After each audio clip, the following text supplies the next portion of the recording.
Excerpt from the chapter Violence and Blokes. In the 1980s, gigs in country Victorian towns could be pretty violent places. It just seemed to be par for the course that there'd be a brawl at some point of the evening, usually out in the audience during the gig, sometimes afterwards out in the car park. Occasionally this would involve one or more of the band members. Maybe it'd be someone tipping beer on the lighting desk, then the lighting guy having something to say about that. Whatever sparked it, it'd quickly heat up until punches were getting thrown. Then suddenly the drum beat would come to a halt, and the drummer would leap over his rack toms and into the fray, fists flying. Often back then, it was the security guys who'd be the flashpoint for the violence. Bouncers were a burly, thuggish lot around my hometown of Geelong during this time period. At one of the gigs I played on a regular basis, the bouncers saw it as an amusing form of sport when they were ejecting a drunk punter to push the guy's shoulders from behind at the top of the concrete stairs leading from the front of the venue.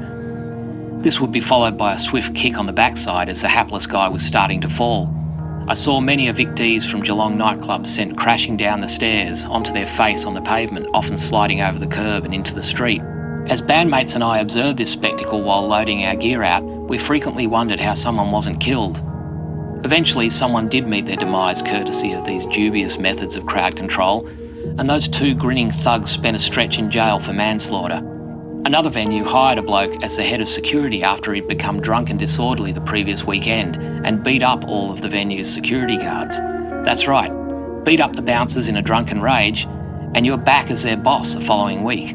Quite the vetting process.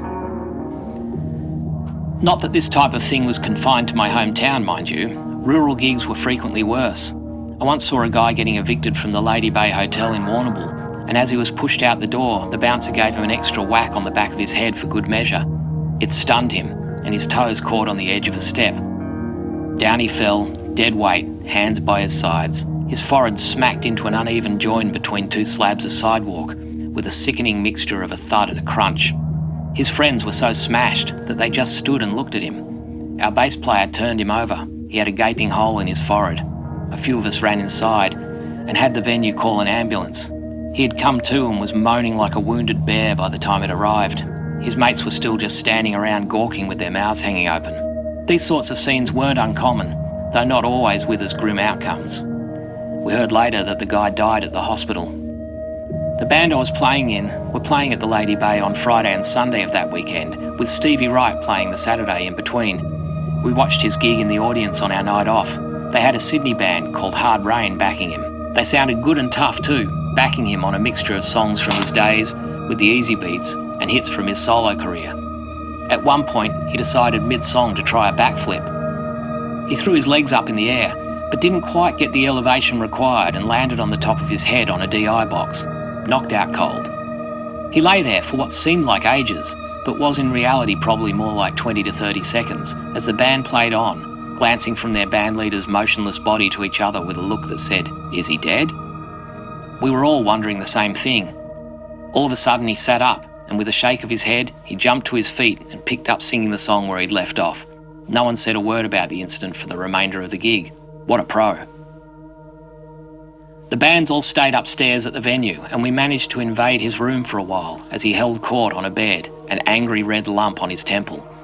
He seemed patently unimpressed with us, and rightly so, the motley greenhorns that we were. He was road-hardened, the product of a different era. What sort of roughhouses had he brawled his way out of in his career by this stage? God only knows. Older friends like Matt Taylor and Phil Manning, who travelled countless kilometres together in seminal Australian blues band Chain, have told me about being met with gangs of local blokes outside country dancehall gigs in the 1960s. It was commonplace for the band and their single roadie to be forced to physically fight their way to their vehicles at the end of such shows. By this hour, the local blokes would be punchy on a mixture of booze and pent-up jealousy towards the band members, whom they saw as having escaped the small-town existence they were trapped in. Matt Taylor told me once about an outdoor show he'd played in one country town when he was in a pre-Chain band called Bay City Union. Two rough lads were at the front of the stage and they singled out the long-haired singer during the band's set. One of them called out, "I'm going to beat you up." The guy next to him took exception to this, saying, "No, I'm going to beat him up." The argument quickly escalated to the point where these two blokes were throwing punches at each other. Their friends duly joined in the fracas, and before long the entire crowd was transformed into a massive brawling mob as the band played on, thoroughly bemused as they observed what had begun as an argument over who had the right to beat them up. From what I gather, this was par for the course in the world of regional gigging back then. That my bandmates and I were gawking with wonder at the conker on Stevie Wright's noggin no doubt marked us as gormless rubes to a guy like him who'd seen so much worse.